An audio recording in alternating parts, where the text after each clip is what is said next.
The night was colder than she remembered. Not the kind of cold that bit through coats or turned breath into mist, but the kind that started in the bones, the kind you felt when you were walking back into a place you swore you'd never step foot in again.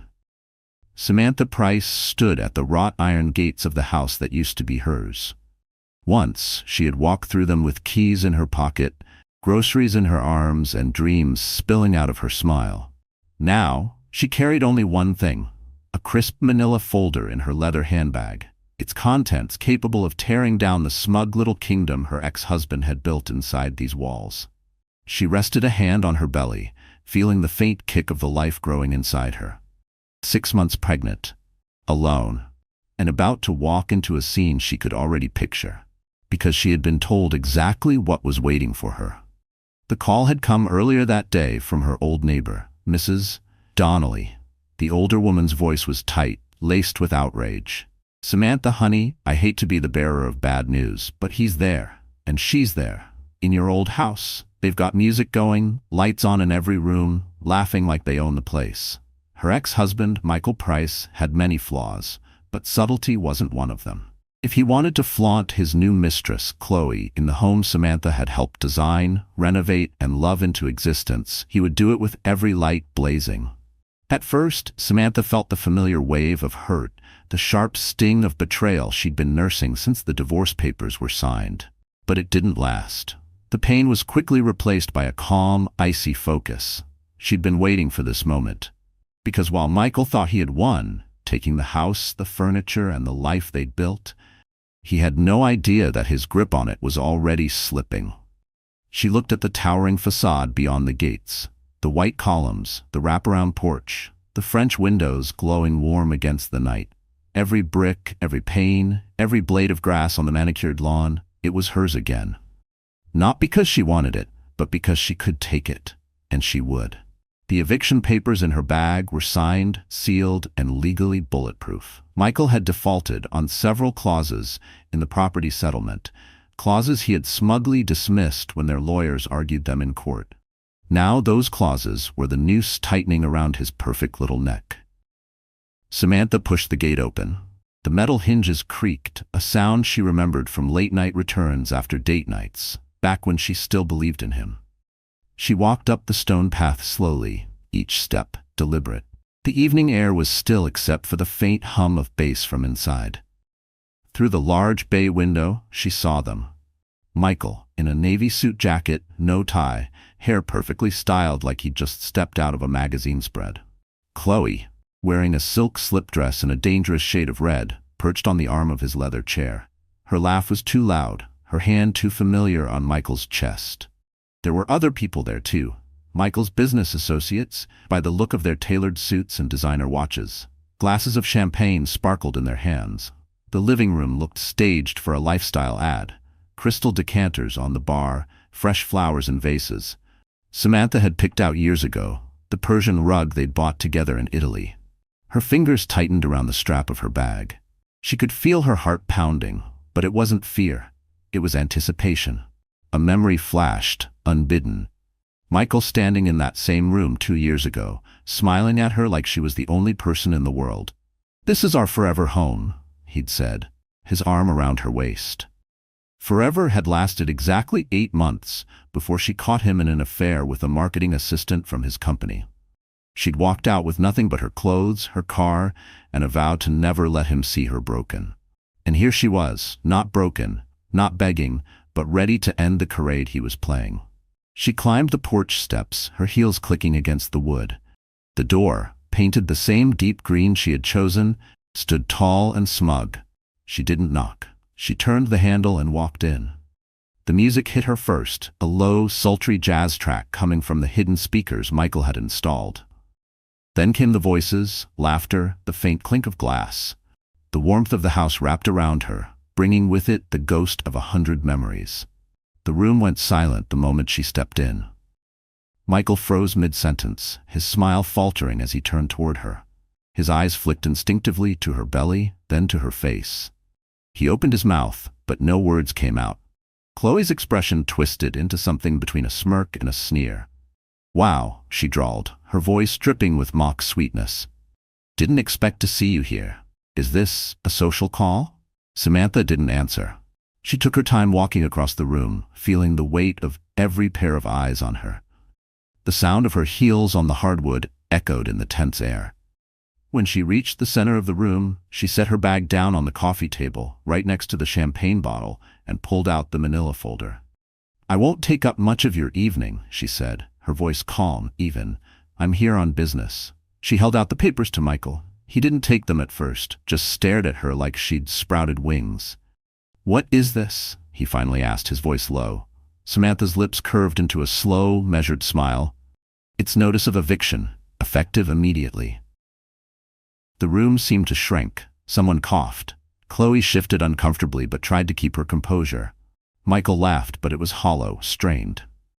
"You can't be serious." "Oh, I'm very serious," Samantha said, her gaze steady.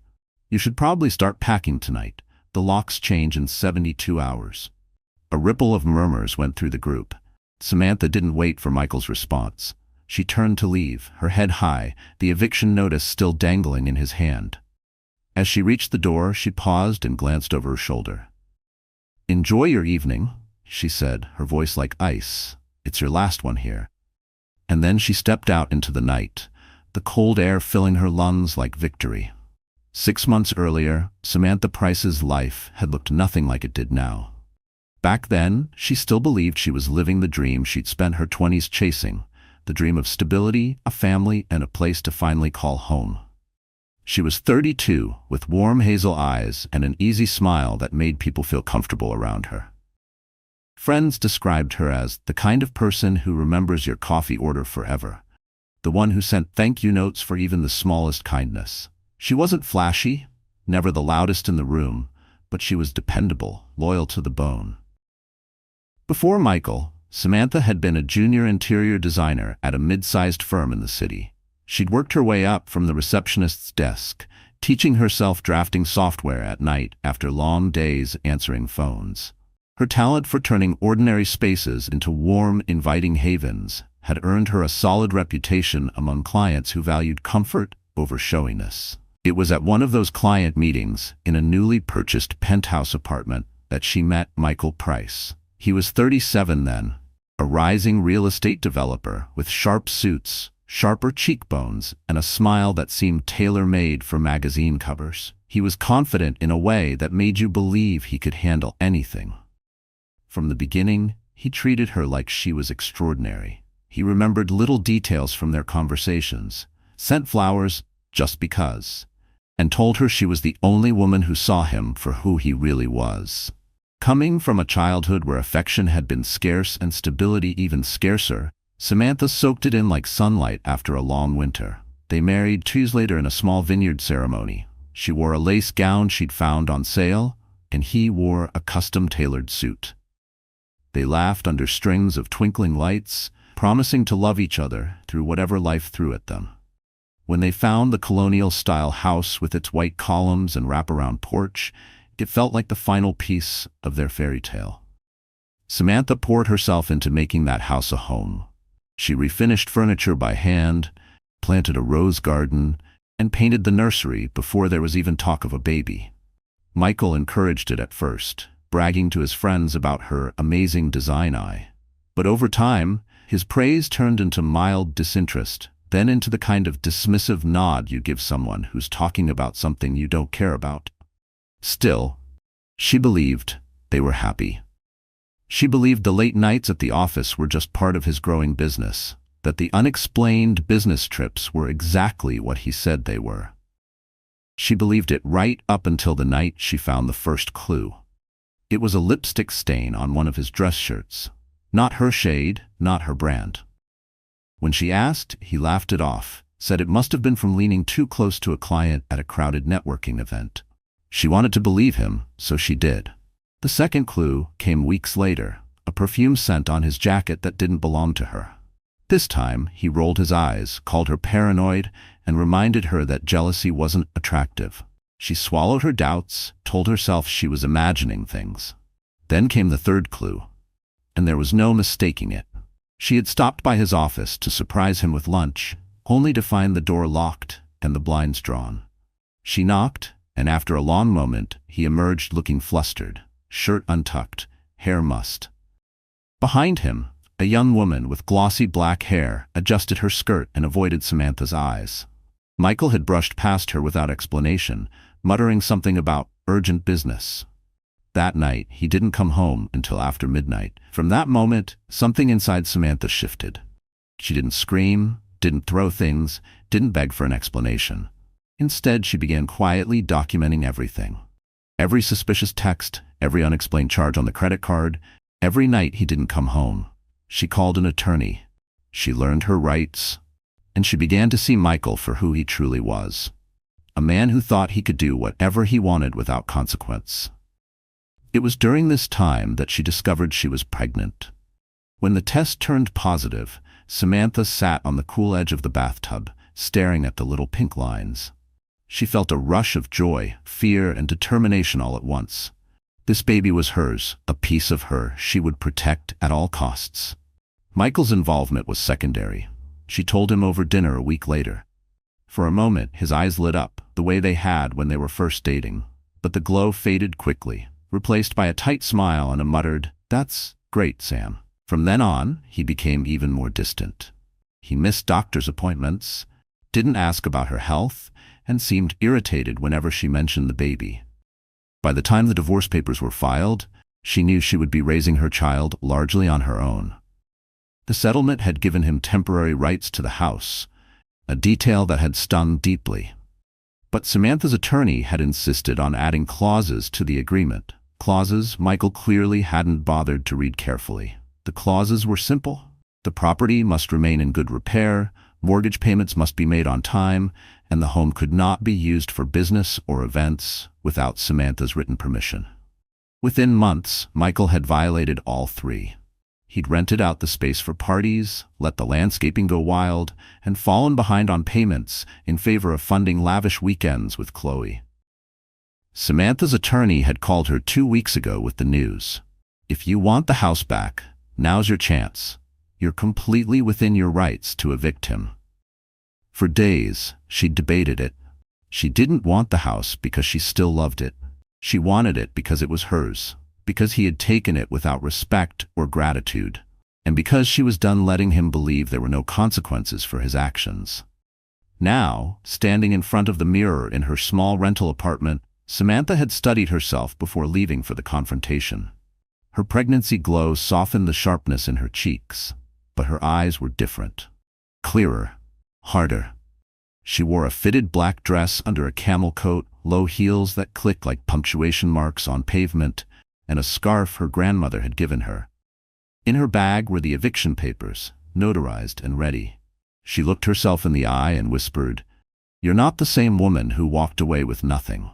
The baby kicked, almost as if in agreement. That was the woman who had walked up to the gates of the house that night, ready to deliver not just a legal notice, but a message. She was done playing the victim. And as much as Michael thought this was about property, Samantha knew it was about something bigger. Reclaiming her dignity, one signed document at a time. The Price house sat like a jewel on the edge of the cul-de-sac, its wraparound porch spilling warm light onto the manicured lawn. From the outside, nothing hinted at the decay within. The columns were freshly painted, the hedges trimmed, the front steps swept clean. It was the kind of picture-perfect home you might see on the cover of a luxury real estate magazine. But Samantha knew better. She'd walked those hallways barefoot at midnight, fixing a leaky faucet while Michael slept in. She'd scrubbed wine stains from that porch after their first summer party. She'd tended the roses out front, not a landscaping crew. Every polished surface had once been touched by her hands. Tonight, the place looked alive in a way that felt wrong. Too loud, too crowded.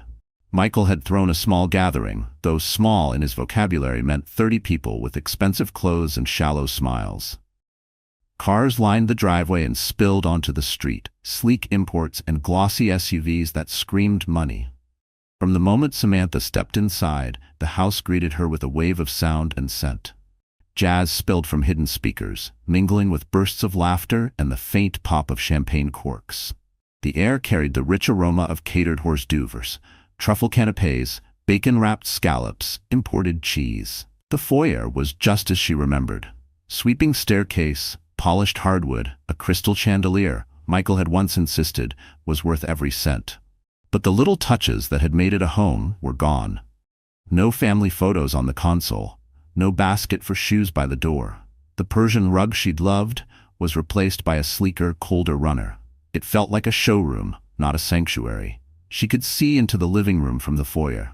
The oversized leather sectional, one of the few pieces of furniture she'd agreed to leave behind, was pushed against the wall to make space for clusters of guests.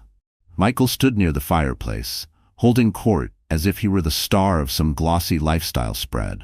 Chloe, in that scarlet slip dress, hovered beside him, touching his arm when she laughed at his jokes. On the coffee table sat a champagne tower, tiered crystal glasses waiting for the next dramatic pour. Behind it, the bar gleamed under recessed lighting, stocked with bottles so expensive the labels alone could pay a month's rent. It was a deliberate display of status meant to impress the people in this room.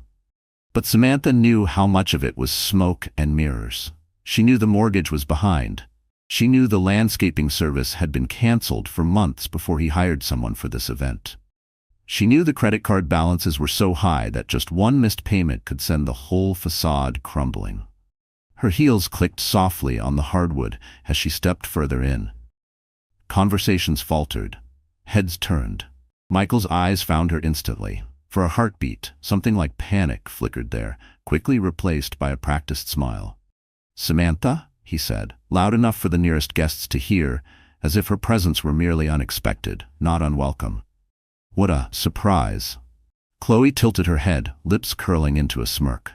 "Oh, how quaint," she said, looking Samantha up and down. "Didn't think this was your kind of crowd anymore." Samantha didn't answer right away. Instead, she let her gaze travel the room, the guests, the decor, the way people shifted uncomfortably in the silence. She could feel the power tilting just a little as eyes moved from Michael to her, curious and cautious. The dining room, beyond the living space, was set for 12. The table draped in white linen and set with gold-rimmed china. The centerpiece was a tall arrangement of white orchids, Samantha's favorite, though she doubted Michael even remembered that. The kitchen, visible through the archway, was a flurry of motion as caterers plated desserts under the glare of pendant lights. Everywhere she looked, the house was trying to scream success, but to her, it whispered desperation. She stepped into the living room fully now, shrugging off her coat. The black dress hugged her figure, her pregnancy obvious but carried with quiet dignity. A few of the women in the room exchanged glances, whispering behind champagne flutes. Samantha didn't care. "This is a private event," Michael said, his voice even but tight. Samantha arched a brow. "In my house?" A murmur rippled through the crowd. Michael's jaw tightened. "It's not your house anymore." Her lips curved just slightly, a smile without warmth. "We'll see about that." Before he could respond, she glanced toward the staircase. Even from here, she could see the faint shadow line where the wall had been repainted, the result of Chloe's decision to remove the gallery wall of photos Samantha had curated over years. The little nicks in the banister were still there too, from when Michael had insisted on moving a sofa upstairs without professional help. They were tiny scars in the wood, but to Samantha they were memories. Her attention moved back to the guests. Some were watching with thinly veiled fascination, others pretending to sip their drinks. In the corner, a man in a gray suit she recognized as one of Michael's investors was whispering to the woman beside him. Samantha could guess the conversation. "Who is she? Why is she here?" Michael's voice cut through her thoughts. "If you've come to make a scene, Samantha, don't. This is business." She laughed, a quiet, humorless sound. "You don't want a scene, Michael? Then maybe you shouldn't have moved your mistress into my living room." Chloe stiffened, but her smirk didn't quite disappear. "We were just enjoying a lovely evening until you barged in," she said. "Lovely evenings have a way of ending," Samantha replied, her tone still calm. From the kitchen, a caterer emerged with a tray of petit fours, clearly unsure whether to set them down or retreat. The tension in the air was thick enough to taste. Samantha took a slow step toward the coffee table, her gaze sweeping the champagne tower, the crystal bowls of caviar, the strategically placed magazines featuring Michael's company. Every detail was curated for image, just like Michael himself. And yet, beneath the gleam and glitter, Samantha could feel the cracks, the missed mortgage payments, the legal violations, the arrogance that blinded him to the fact that she could still touch this house with a single piece of paper. She didn't pull it out yet. That would come later. For now, she let the silence stretch, the walls of the house holding its breath, along with everyone inside. This was still the home she'd built, and tonight she was going to remind Michael of that in the most public way possible. Michael Price had always been a man who thrived on admiration. Even before the money, before the tailored suits in the corner office, he'd possessed a knack for charming people into giving him what he wanted. In his 20s, it was free drinks, skipped lines, and favors from friends who believed in his big plans. In his 30s, those plans had materialized, not through genius alone, but through a relentless willingness to cut corners, step over competitors, and reinvent the truth when it suited him. To the crowd gathered tonight, Michael was the perfect host. He moved between groups with a practiced grace, topping off wine glasses, shaking hands, leaning in with that magnetic smile. He laughed easily, but it was the kind of laugh that came from calculation, not joy. Every joke, every anecdote was tailored to keep the spotlight squarely on him. The house was his stage, and the people here were his audience. And then there was Chloe. If Michael was the conductor of tonight's performance, Chloe was the centerpiece. The stunning soloist everyone couldn't help but watch. She was 29, with the kind of beauty that turned heads even in a room full of designer dresses. Long legs, glossy chestnut hair, skin like porcelain under the warm glow of the chandeliers. Her red silk dress clung to her like it had been sewn directly onto her body, the slit at her thigh revealing just enough to keep eyes lingering. Chloe knew exactly how to use that attention. She laughed at Michael's jokes a beat louder than necessary, touched his arm or shoulder at every opportunity, and leaned in close when he spoke as if every word he said was gospel. She wasn't just his companion tonight. She was part of the brand he was selling. The image of success, youth, and desirability. The truth, of course, was far less glamorous. Chloe had started as a marketing assistant in Michael's company 2 years ago, fresh out of grad school with a degree in communications and a resume full of internships at boutique firms. She was ambitious, too ambitious for the slow climb up the corporate ladder. She'd found her shortcut in Michael. At first, it was harmless enough. Late nights, working in his office, long lunches under the guise of brainstorming sessions. Then came the gifts: jewelry, handbags, a new car. Always accompanied by whispered promises about a future that didn't exist yet. By the time Michael moved her into the Price house, Chloe was no longer an employee. She was the queen of his social calendar, the woman on his arm at every event, the one redecorating rooms that still held Samantha's touch. Chloe liked power almost as much as Michael did, and tonight she wore it like a second skin. From her vantage point near the fireplace, Samantha could see the dynamic between them clearly.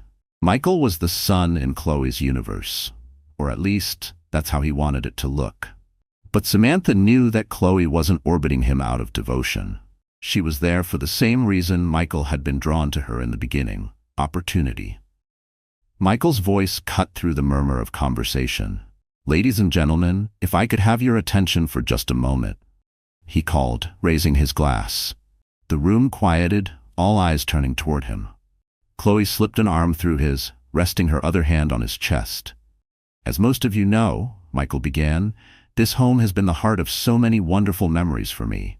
Tonight, I'm honored to share it with friends, colleagues, and the people who've helped make Price Development what it is today." There was polite applause. "And," he continued, flashing a smile at Chloe, "I'm especially grateful to have someone by my side who has brought new energy, new inspiration, and frankly, a new sense of style to this old place." A ripple of laughter moved through the room. Chloe's eyes sparkled as she tilted her head toward him, basking in the attention. Samantha stood silently by the edge of the crowd, her coat draped over her arm, the manila folder still in her bag. She didn't need to say anything yet. Let him talk. Let him show everyone exactly how pleased he was with himself. Michael launched into a story about a recent deal, a luxury condo project in the city, embellishing the details until the victory sounded almost mythical. He gestured with his free hand, name-dropping investors, dropping figures that made the guests nod in admiration. But Samantha noticed the little cracks. The way his smile tightened when one of the investors asked about project delays. The faint shadow under his eyes from nights spent juggling debts he hadn't told anyone about. The way Chloe's hand lingered a little too long on her champagne glass, as if she were reminding herself she was still part of the picture. When the toast ended, Chloe took the opportunity to glide toward the dining room, where a few women had gathered. Samantha caught snippets of her voice, talking about the ex-wife, with a note of pity that was almost convincing. Almost. She left ages ago, Chloe was saying. Honestly, it was better for everyone. Michael deserved someone who could really keep up with him. The women nodded, their expressions a mix of curiosity and thinly veiled judgment. Samantha didn't flinch. She'd heard worse. Michael, meanwhile, was moving toward the study, the room Samantha had converted into a reading nook when they first bought the house. Through the open door, she saw the rich mahogany desk, the leather chair, the built-in shelves lined with books he'd probably never read. It was here that Michael had signed the contracts for their first joint property investment. It was also here, she knew, that he'd entertained Chloe long before the divorce was finalized. Michael thrived in rooms like this, private, powerful, a place where deals were made. But tonight, the study was just another prop in his performance. He leaned against the desk, speaking in low tones to a man Samantha recognized as his lawyer. There was a flash of irritation on Michael's face before he smoothed it over with that practiced charm. Watching him now, Samantha realized something important. Michael had built his entire persona on the belief that he was untouchable, that no one could outmaneuver him, that charm, money, and a willing partner on his arm could erase any wrong he'd done. He didn't just see Samantha as an ex-wife. He saw her as irrelevant, forgotten, a footnote in the story of his rise. And that was exactly why tonight would hit him harder than he ever imagined.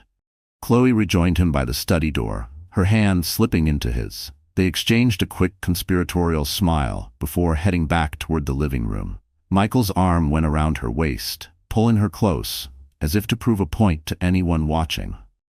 It was almost funny, Samantha thought, how sure they both looked, how convinced they were that this was their kingdom, their audience, their stage.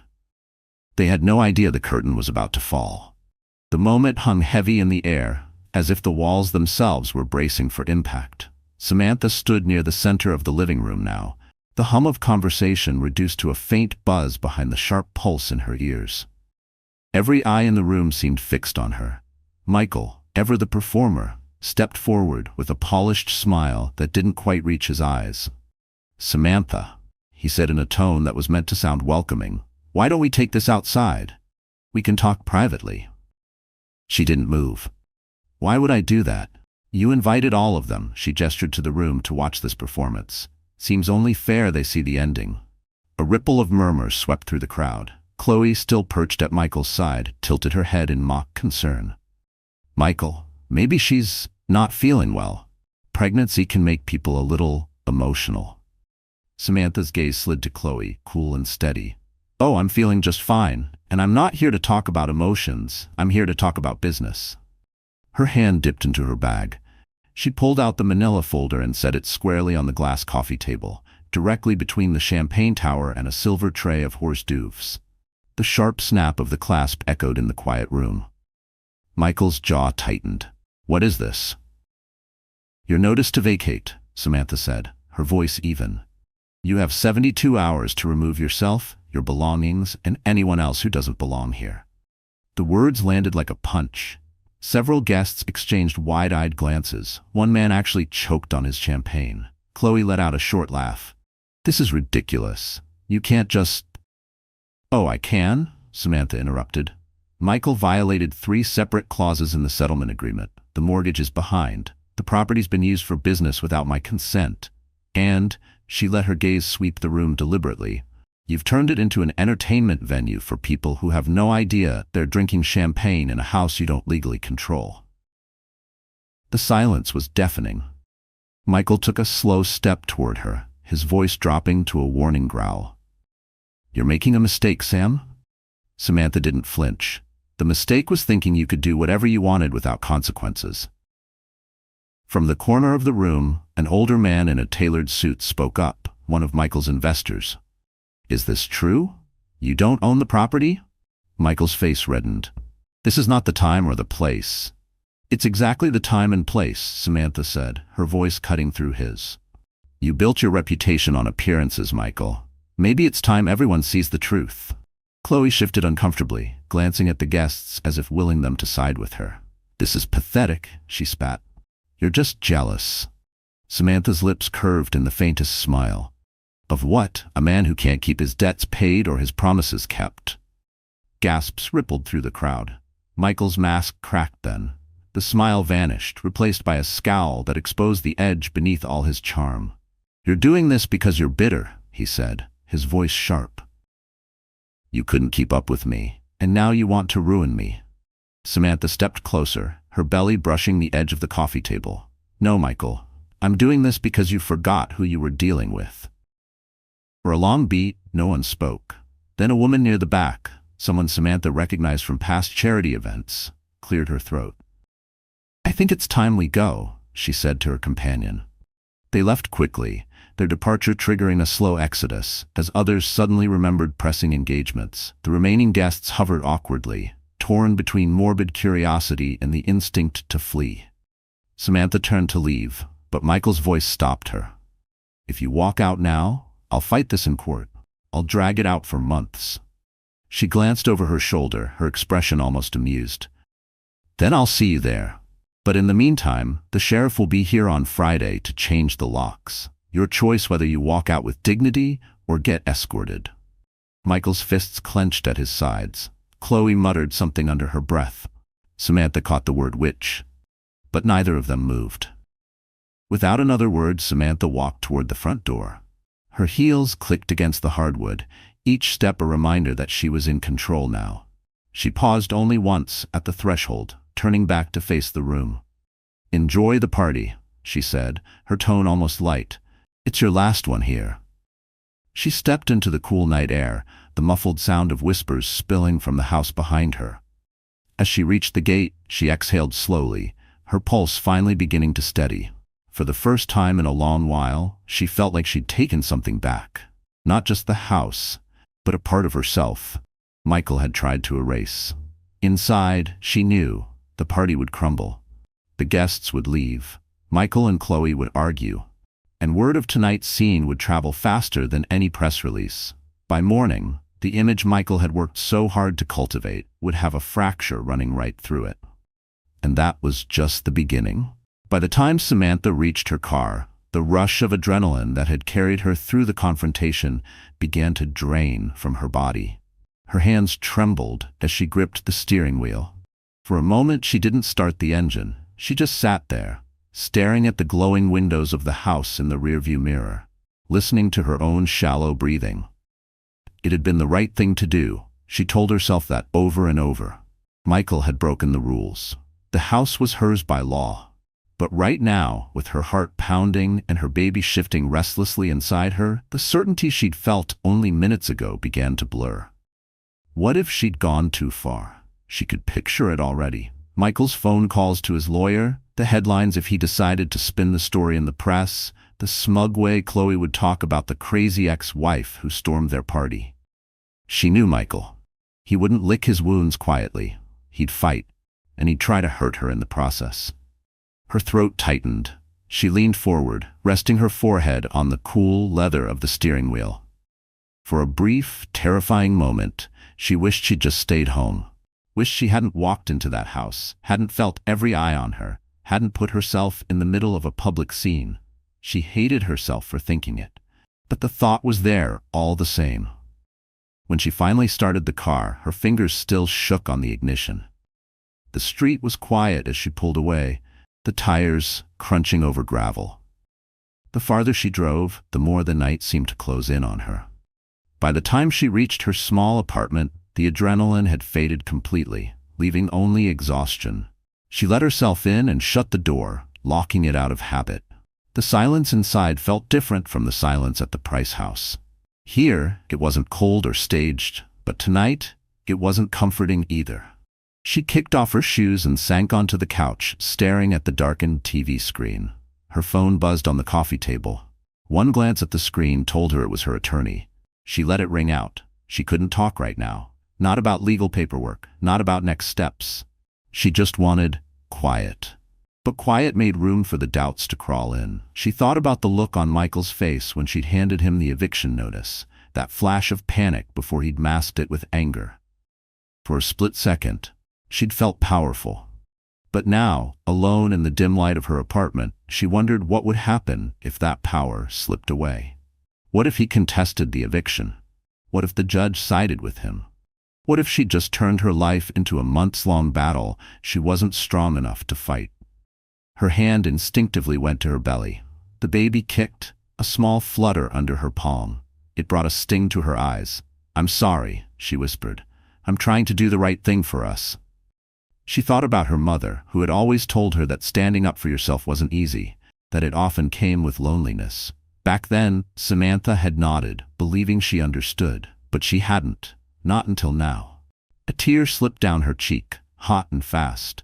She didn't bother to wipe it away. Another followed, and soon she was folded over, sobbing into her hands. She cried for the years she'd spent believing Michael's lies, for the home she'd built with love, only to have it turned into a stage for his ego, for the fear that maybe, even now, she wasn't strong enough to face him. The sobs came in waves, leaving her drained. She finally leaned back against the couch, her breathing ragged. The apartment was still quiet, but the stillness no longer felt oppressive. It was just empty. Her phone buzzed again, this time a text from her attorney. "Call me tomorrow. We'll prepare for pushback." "Don't worry." She set the phone down without replying. She couldn't think about pushback tonight. Instead, she let her gaze wander to the framed photo on the bookshelf, one of the few things she'd taken from the house. It was from the early days before the wedding, when she and Michael had gone hiking in the mountains. She was smiling at the camera, cheeks flushed, hair messy from the wind. Michael's arm was around her, but he wasn't looking at the lens. He was looking at her. It hurt to see that picture now. But it also reminded her that there had been a time before him, and there would be a time after. Eventually, she stood and made her way to the bedroom. She changed into a soft cotton nightgown, brushed her teeth mechanically, and crawled into bed. Sleep didn't come quickly. Her mind kept replaying the confrontation in the living room, the gasps, the whispers, the way Michael's face had shifted from arrogance to anger. When she did drift off, her dreams were restless. She woke just after dawn, heart racing, the taste of fear still on her tongue. The morning light filtered weakly through the blinds. She lay there for a moment, staring at the ceiling, wondering if Michael had already started plotting his retaliation. Of course he had. That was who he was. A part of her wanted to crawl under the covers and hide, but another part, quieter, steadier, told her she couldn't. She'd made her move. Now she had to see it through. Still, as she pushed herself up and swung her legs over the side of the bed, she felt the heaviness settle back into her bones. Today would bring calls from her attorney, maybe even a formal response from Michael's lawyer. And she'd have to keep her composure, even if she felt like she was coming apart at the seams. She shuffled to the kitchen, made tea, and stood at the window, watching the street outside. Life was moving on out there. People walking dogs, kids riding bikes, as if nothing had happened. But for Samantha, everything had. She sipped her tea slowly, letting the warmth steady her hands.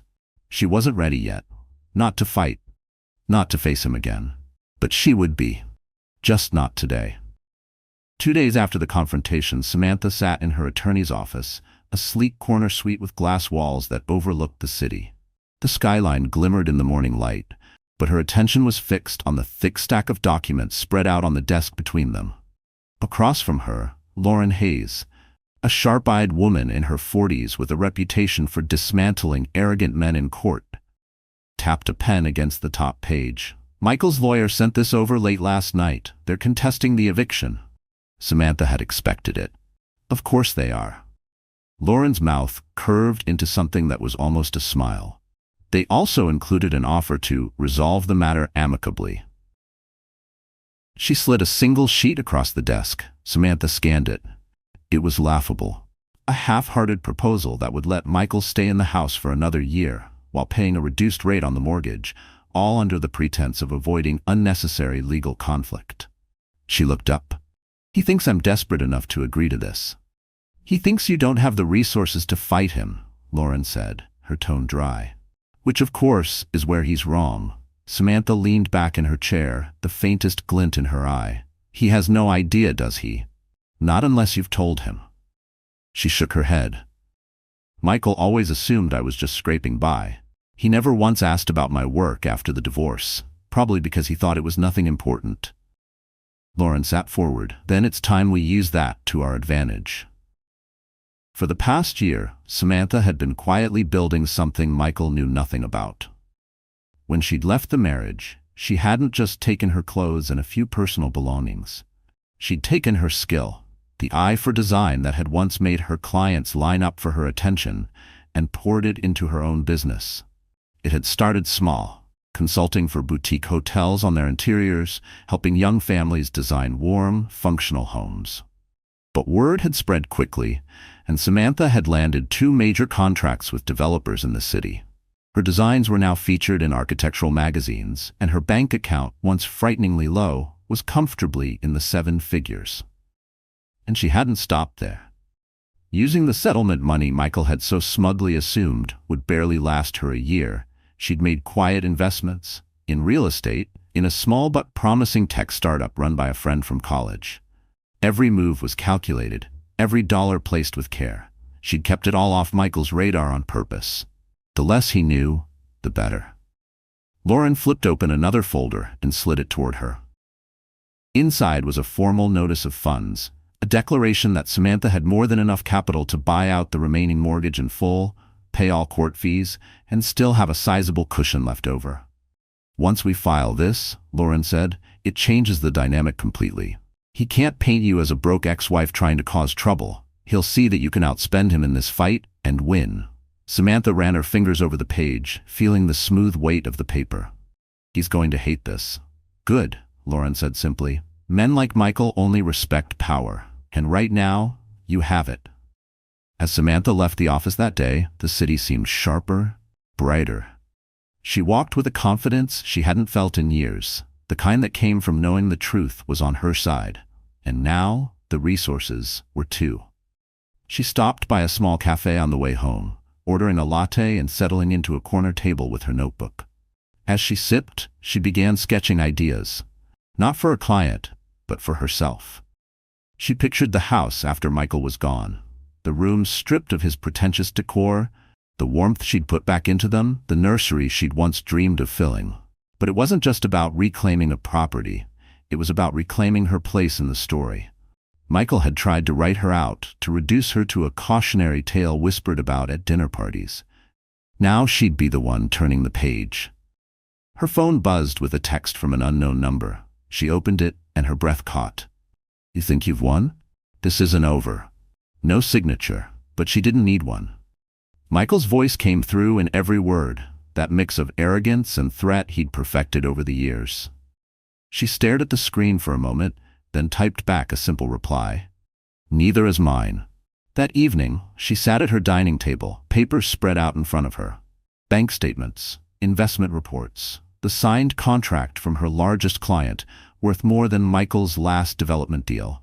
She thought about how little he'd ever valued her skills, how quick he'd been to dismiss her work as a hobby. Let him see now. The next morning, she met Lauren again to finalize their next move. They would not only reject Michael's counteroffer, but file a motion for expedited possession, backed by proof that Samantha could take on the mortgage herself without delay. It was aggressive, decisive, exactly what Michael wouldn't expect. When the paperwork was ready, Samantha signed it with a steady hand. Her signature looked different now than it had a year ago. Stronger, more certain. As she walked out of the courthouse later that week, she caught her reflection in the glass doors, a woman standing tall, her shoulders squared, her expression calm.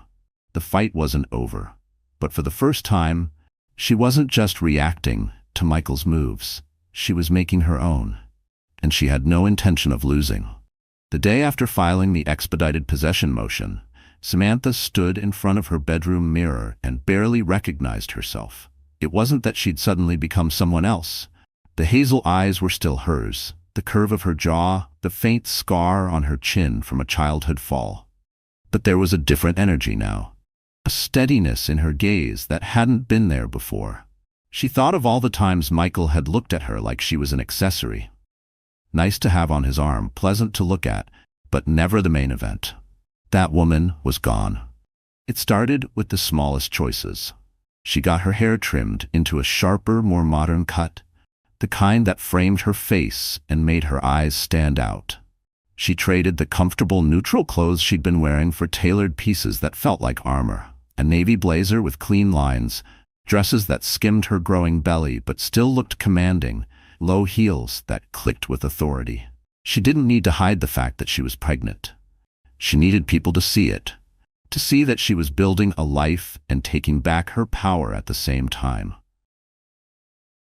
Her transformation wasn't just about appearance. She began her mornings differently, starting with a run walk in the park, breathing in the cold air until her head felt clear. She ate better, cooked meals that nourished her, instead of grabbing whatever was easy. And she kept working, not just because her business demanded it, but because it reminded her of what she'd built without Michael's help. Her assistant, Jenna, noticed the change almost immediately. "You are different," she said one morning as Samantha breezed into the office. "In a good way, I hope," Samantha replied, hanging her coat on the rack. "In a powerful way," Jenna said, grinning. "Like, don't mess with me energy." Samantha smiled. That was exactly what she wanted. Lauren, too, picked up on it. During their next meeting, she leaned back in her chair and studied Samantha for a moment before saying, "You're ready for this. I can see it." "I am," Samantha said, "and I want him to see it too." That chance came sooner than expected. A week later, she was invited to a gala hosted by one of her hotel clients. Normally, she would have declined. She wasn't interested in small talk and champagne flutes, but she knew Michael would be there. He never missed an event where real estate money was in the room.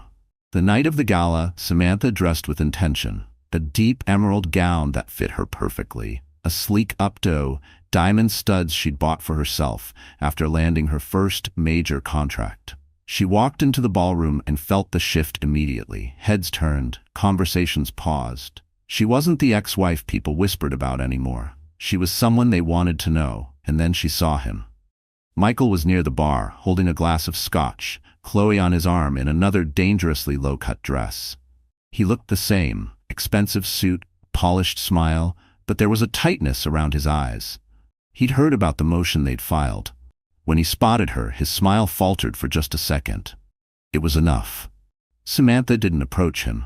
She let him watch her move through the room, greeting people, laughing easily, speaking with the hotel owners who were among her biggest clients.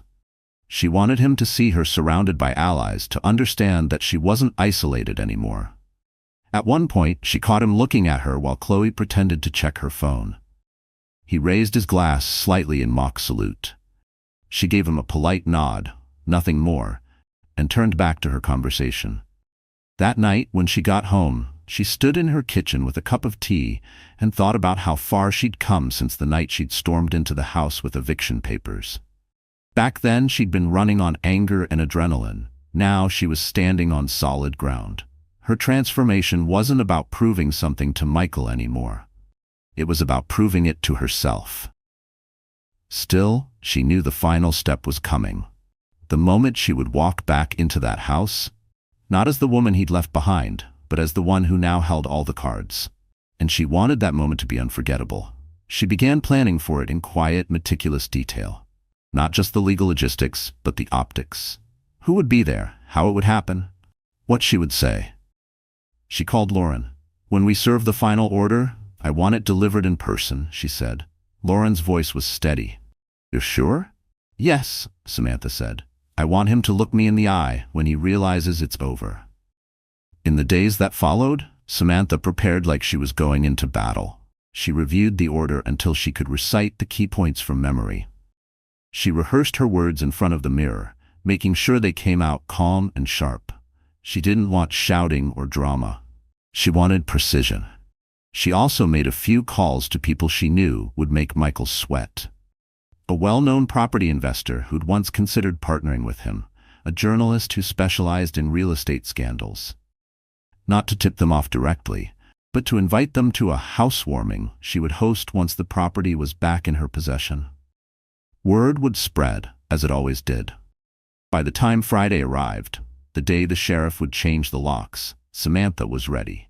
She dressed in a fitted black coat over a cream sweater dress, hair down, makeup flawless. She carried nothing but her bag and the final notice.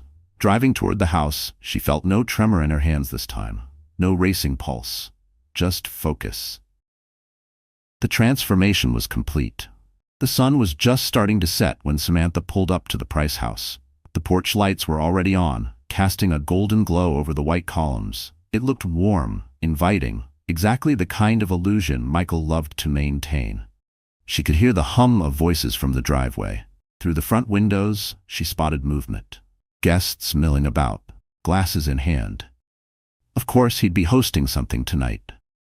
Michael never missed a chance to put on a show, even when the stage was about to collapse under him. Samantha stepped out of her car, heels clicking against the pavement, her black coat flaring slightly in the cool breeze. She crossed the lawn with measured steps, her eyes fixed on the door. When she rang the bell, it was Chloe who answered. The smile that flickered across her lips was smug and thin. "Oh," she said, leaning against the doorframe. "Back again? You must really miss this place." Samantha's voice was calm. "I'm here for Michael." Chloe's eyes narrowed. "He's busy." "Not for long." Before Chloe could respond, Michael's voice rang out from inside. "Who is it?" Chloe didn't answer, but Samantha stepped forward into the light. "It's me." A moment later, Michael appeared in the foyer, wearing another one of his tailored suits. The instant he saw the envelope in her hand, his expression hardened. "You've got some nerve showing up here again." Samantha smiled faintly. "And you've got 72 hours fewer than the last time I was here." Michael glanced at the guests behind him. Investors, colleagues, acquaintances from the real estate world. "We're in the middle of something," he said through clenched teeth. "Perfect," Samantha replied, stepping inside without waiting for an invitation. "Then everyone can witness this." She walked to the center of the living room, setting her bag down on the coffee table. Conversations died instantly. All eyes were on her. She could feel the tension thickening in the air. "This," she said, holding up the envelope, "is the court's order for possession of this property, effective immediately. The locks will be changed within the hour." A ripple of murmurs spread through the crowd. Michael's face flushed red. "This is harassment. You can't." "I can," Samantha said, cutting him off. "And I have. You violated the settlement agreement in 3 separate ways. You ignored notices, you let the mortgage slide, and you used the property for business without my consent. The court agrees. This house is mine again." One of the guests, a tall man in a navy suit, spoke up. "Is that true, Michael?" Michael didn't answer. His silence was all the confirmation anyone needed. Chloe crossed her arms, trying to look unaffected. "So what? You think walking in here and embarrassing him makes you the winner?" Samantha's eyes flicked to her. "No, reclaiming what's mine makes me the winner. This," she gestured to the room, "is just a bonus." The sheriff's deputy chose that moment to arrive, stepping in through the open door. He held a set of documents in one hand and a locksmith's kit in the other. "Evening," he said politely. "We're here to execute the order." Michael spun toward him. "You can't just—" The deputy's voice was firm but professional. "Court order says we can, sir. You'll have time to collect personal belongings, but the property changes possession tonight." A stunned silence filled the room. Guests exchanged uneasy glances. A few slipped toward the door, eager to avoid being part of the fallout. Samantha stepped closer to Michael, lowering her voice so only he could hear. "You could have made this simple. You could have left with dignity. But you chose this." Michael's jaw worked as if he wanted to speak, but nothing came out. His eyes burned with a mix of anger and something else, something that looked suspiciously like fear. Samantha straightened and addressed the deputy. "I'll give them a few minutes." She picked up her bag and walked to the porch, the crisp evening air hitting her cheeks. From outside, she could hear the muffled chaos. Chloe demanding to know what they would do now, Michael muttering curses. drawers opening and slamming shut. She didn't need to see it. She knew exactly what was happening. The collapse of a man who had built his life on a foundation of arrogance and assumption. 10 minutes later, the deputy stepped out to signal that the locksmith was starting. Samantha walked back in, the sound of tools clicking against the front door filling the air. Michael was standing near the staircase, a duffel bag at his feet. Chloe was nowhere to be seen. "This isn't over," he said as she passed him. Samantha stopped, turning just enough to meet his gaze. "Yes, it is." She didn't raise her voice. She didn't need to. The finality in her tone was enough. As the locksmith finished, the deputy handed her the new keys. She closed her fingers around them, feeling their solid weight. For the first time in months, she let herself smile. Not a sharp, defiant smile, but a genuine one. When Michael and Chloe finally walked out, the deputy closed the door behind them. The house was quiet again, empty. Samantha walked through each room slowly, taking it in. The pretentious decor was still there, but it didn't matter. It was hers again, and she would make it her own once more. In the foyer, she paused and looked toward the door, imagining the faces of the guests as they left, the whispers that would spread, the reputations that would shift. Michael had been publicly stripped of something he valued more than money, his image. That was the real revenge. The next morning, sunlight streamed through the windows of the Price house. No, her house, in a way it hadn't in years. It was softer now, less filtered through the haze of staged perfection, and more like it had been when she first moved in. Samantha stood barefoot in the foyer, sipping her coffee, listening to the quiet. For the first time in a long time, the silence didn't feel heavy. It felt like peace. There was still so much to do. The furniture needed replacing. The walls needed fresh paint. The lingering scent of Michael's expensive cologne would take time to fade. But none of that mattered. The victory wasn't in the decor. It was in the fact that she had taken this place back. As she walked through the rooms, she imagined the changes she'd make. The cold, gray dining room would be warm and welcoming again. The sterile living room would have soft couches and blankets, a place for friends to gather. And upstairs, the master bedroom would become hers in a way it had never been before. Not shared, not compromised, just hers. She paused in the smaller bedroom at the end of the hall, the one that had once been a guest room. It would be the nursery now. She ran her fingers along the empty windowsill, picturing curtains swaying in the breeze, a crib in the corner, a rocking chair by the wall. Her hand rested on her belly, feeling the baby's small, steady movements. "We're home," she whispered. Later that day, she sat at the kitchen table with her laptop, drafting an email to her clients. It wasn't about business exactly. More like a message to let them know she was stepping into a new chapter. She wrote about change, about not being afraid to take back what's yours, about the strength that comes from refusing to be erased. She didn't name Michael. She didn't need to. When she hit send, she leaned back in her chair and thought about the road that had brought her here. The nights of doubt, the mornings when she didn't know if she could fight anymore, the weight of fear and the ache of betrayal. And then the shift. The moment she realized she wasn't just surviving, she was winning. Her phone buzzed with a new message. It was from Lauren. "Congratulations again. You did it." Samantha smiled as she typed back. "We did it." In the days that followed, word spread about what had happened. At first, it was whispers in real estate circles. Stories of Michael Price being locked out of his own home, guests watching as the eviction unfolded. Then it became wider. An unflattering mention in an industry blog, a pointed comment at a networking event. His image was dented now, and in his world, that was a deeper wound than losing a house. Samantha didn't seek those stories out, but when they found her, she didn't shy away from them either. She wasn't ashamed of what she'd done. She had followed the law, stood her ground, and refused to let someone take from her again. One afternoon, Jenna stopped by with flowers and a bottle of sparkling cider. "For the housewarming," she said, grinning. They sat in the living room, the coffee table now cleared of its pretentious champagne tower and toasted to new beginnings. "You know," Jenna said, "you could turn this whole thing into a book, or a podcast, or something. People need to hear it." Samantha laughed. "Maybe one day." That night, after Jenna left, Samantha curled up on the couch with a blanket and let herself finally exhale. She thought about the other women out there, the ones who had been made to feel small, invisible, replaceable. She wanted them to know what she had learned, that you don't have to shout to be heard, and you don't have to break someone to win. You just have to know your worth and refuse to let it go. In her mind, she could still see Michael's face when the deputy handed her the keys. The anger, the disbelief, the realization that the game was over and she had won. But that moment wasn't the ending. It was just the turning point. The real victory was here, in the quiet, in the life she was building that had nothing to do with him.